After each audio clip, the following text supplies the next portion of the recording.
Yo, what's up, man? It's your boy Quez, man. Back with another episode of Just Talking Shit on the Boxing Corner, the weigh-in.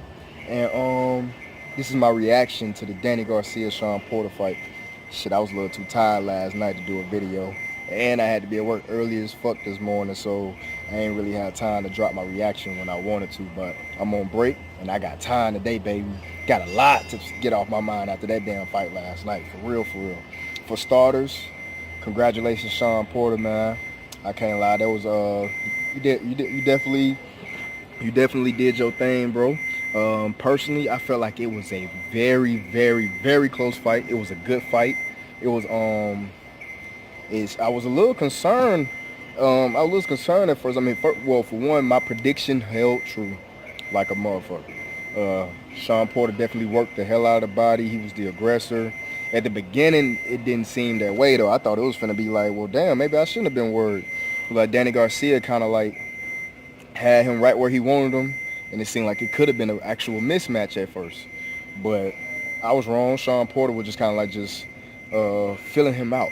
And then like about round 4, round 5, I guess he kind of like got his timing, and then he was the regular Tasmanian Devil, high energy, 100 miles per hour Shawn Porter that I was expecting, that had me worried in the first place. It was like, damn, bro. Danny Garcia did exactly what I was saying, hoping he wouldn't do. He be doing that, taking his time, taking forever to kind of like, well, I ain't gonna say taking forever, but he be acting like he too hesitant to gauge in the fight. He's always waiting for like the perfect combo, the perfect punch, and I just feared he was gonna be losing rounds because he just not the natural aggressor in a fight. His ass was, once he got to the 4th round, Shawn Porter was clearly the aggressor, the carrier of each round, and that's where he lost. I predicted that he could lose points that way. I ain't want to sound cliche, but Danny Garcia basically fought light skin. He had got some good punches in. It was close, but that's the last thing he wanted in a close boxing fight. I mean, the last thing you want is a close boxing fight when you're not even known as the aggressor. Shawn Porter he threw 270 more punches than Danny Garcia. Like, Danny Garcia I hope he really goes to the film room and really digests this. He's gonna take a big ego pill. He got to digest the fact that he probably gonna have to alter his fighting style a little bit. That normal Danny Garcia fighting style is good for the mid-range guys, the lower tier dudes that ain't on his level. But the dudes that you finna be fighting, that's taking over this weight class right now, that you trying to stay in the mix with, all of them got a fighting style that's gonna be detrimental to your career at this point. All of them are natural aggressors. All of them got the same, if not more, punching power than you. All of them got the same, if not more, stronger chin than you. All of them, for the most part, don't even really been put on the mat like that. And I mean, I don't want to say you light skinned, but bro, if you go into fighting that same fighting style, you're gonna get the same result that you got versus Thurman, that you got versus Porter. If you go against Terrence Crawford or Errol Spence, you're gonna get that same result, bro, because they're gonna all be the aggressor. They're all gonna hit you with good body shots. They're gonna throw more punches, and they're just as much of a fan favorite as you, bro. So I really hope he checks that. But in the end, it was definitely a close fight. The only thing that I was surprised about was the fact that it was a unanimous decision. I thought it was gonna come down real close. I had it like 3-1 in the first 4 rounds, or like 4-0 in the first 4 rounds, and then Shawn Porter probably took 3 or 4 rounds straight, and I had it like tied. I want to say like around round 9, I gave it to. Round 9, but it was tied after 8 rounds. It was 4-4. By round 9, I gave it to Danny, but just barely, because he had a couple cleaner hits. By round 10, I had it like a draw for both of those guys, which means it was still kind of favoring Danny, but just barely, in my opinion. And then by the last round, I gave it to Shawn Porter by just barely. So it was still very close to me, but by the time the judges came up, I was like, I'm a little worried for Danny Garcia, man, because he just seemed like he seemed a little nervous from the beginning. He just seemed like he wasn't just trying to just be the aggressor. He was always waiting. And you can even hear his pops in the corner cussing his ass out. Like, I'm gonna hit your ass with an overhand right if you don't throw this fucking overhand. And then he was like, man, go take the championship in this last round. You can hear him when it gets to 50 seconds. Like, go, Danny, go. Like, what the hell are you doing? And He over here talking about he was expecting he won, bro. You're not finna get nothing given to you now. You're gonna have to take these wins versus Shawn Porter, versus the Terrence Crawford, versus Errol Spence. Because I was like, if you lose this fight, you're gonna start falling on the back burner and look like the ugly duckling. Because now you got 2 losses to the top 5 from the other top 4 of the top 5 fighters in this division. You got a loss to Keith Thurman, where you lost your belt, and you lost to Shawn Porter, a dude that lost to Keith Thurman to fight you for your belt. The only people left is Terrence Crawford and Errol Spence, and you're not finna get a chance at Errol Spence no time soon.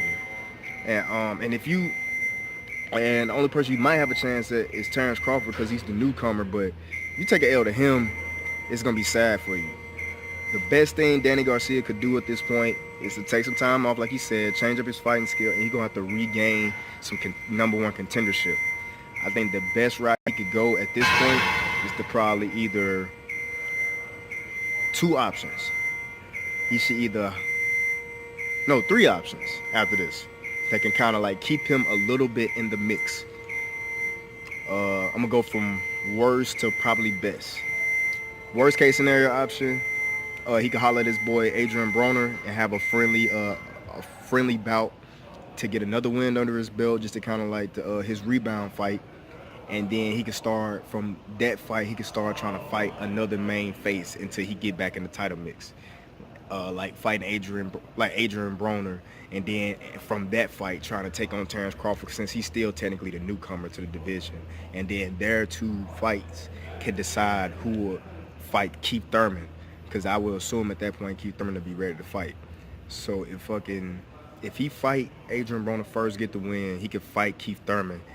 If he beat Keith Thurman, that'd be an amazing win for his resume. He could fight, not Keith Thurman, Terrence Crawford. That'd be an amazing win for his resume. And he can have a rematch with Keith Thurman. And if he can go through that route, that can build his legacy back up to probably where it was before he started taking L's. If he don't fight Adrian Broner, he could always fight Pacquiao. Be like Pacquiao last major big fight, give him a legacy fight, and then from there, because that will sell.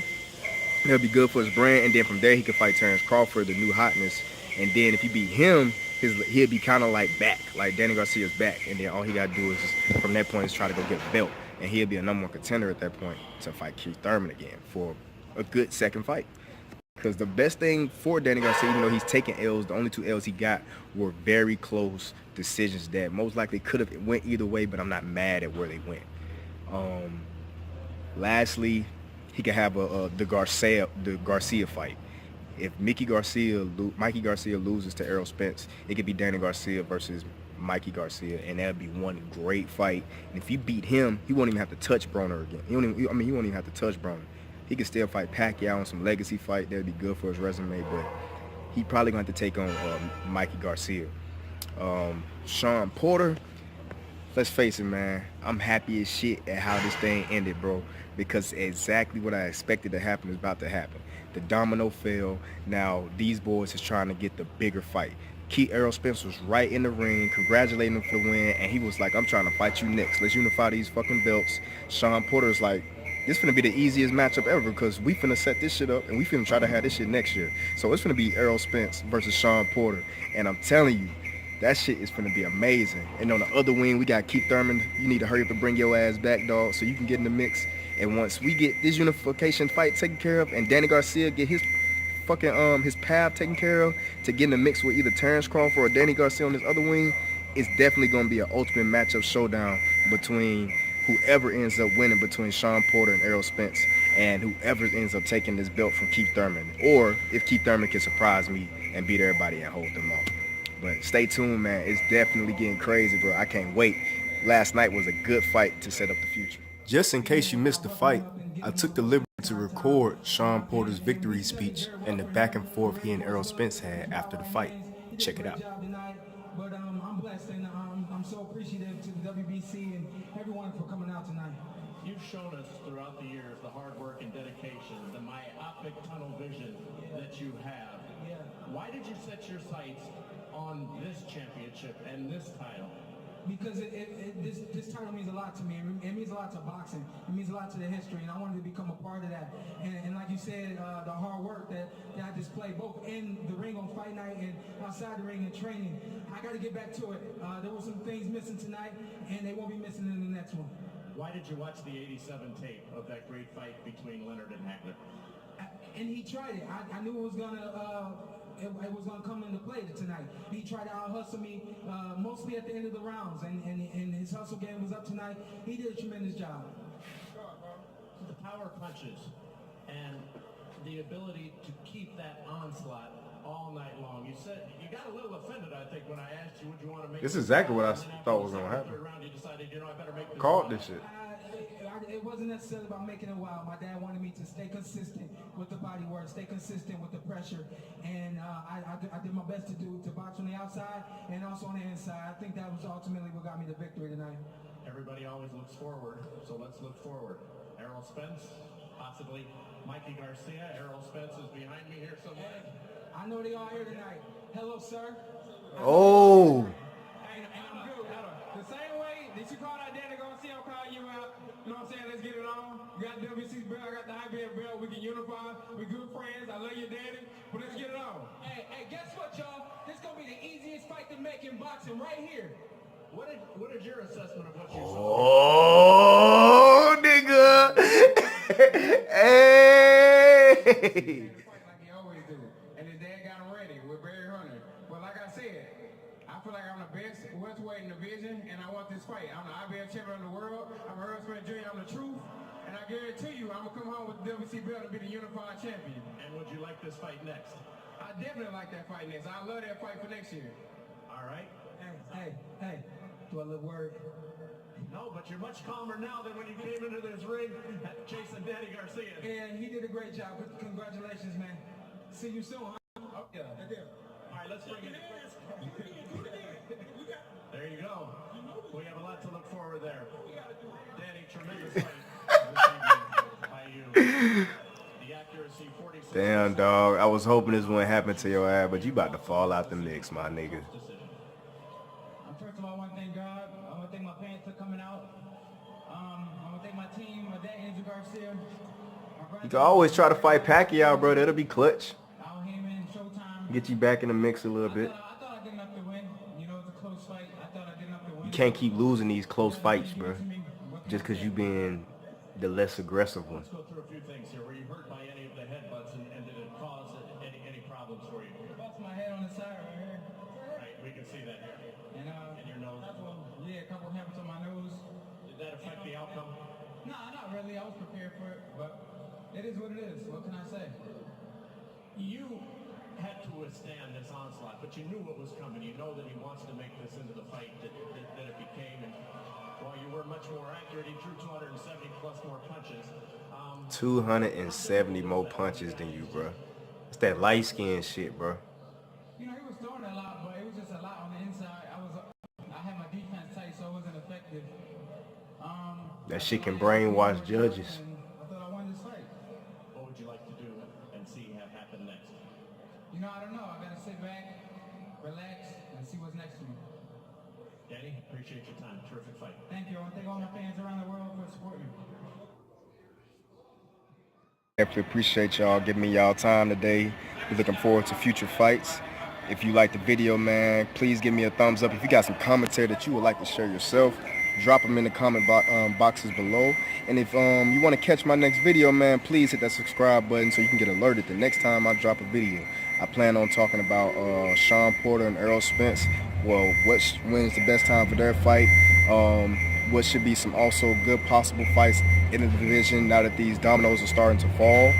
And as well as Terrence Crawford's upcoming fight in October, man. There's a lot of stuff that's going on. But stay tuned. I'm going to holler at you guys next time, all right?